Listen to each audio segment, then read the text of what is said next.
এই নদী সম্পর্কে আপনার কি আইডিয়া আছে? কোথায় কি জানা আছে তাই কই দেখবেন নি? এই নদী সম্পর্কে আমার ভালো একটা ধারণা আছে বলতে আমি ছোটকাল ছিলাম আরে হ্যাঁ। আমার বাবার এবং দাদার অনেক সম্পত্তি ছিল।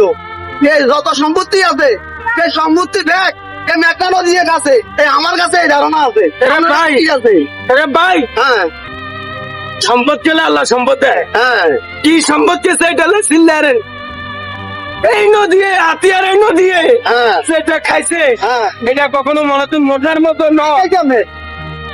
তোরের তিনটা ভাই নিলাম, হ্যাঁ দুইটা ভাই হ্যাঁ এই নদী সম্পদ তো খাইতে খাইতে মেলা কথা। এই নদী এলা আসছে, এই তোরের ভাইও এই এলাইছে। আমার ভাই তো জায়গায় গেছে। তো একে একে দুইটা ভাই চলে গেছে। আপনি তো সম্পদের কথা করেন।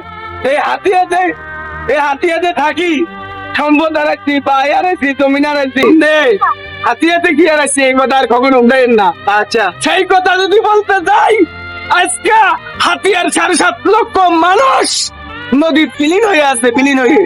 ভাই আমাদের কষ্ট জিন্দগিতে কখনো তুলি ধরিয়ে আপনার কাছে একটা অনুরোধ। আচ্ছা ঠিক আছে ঠিক আছে।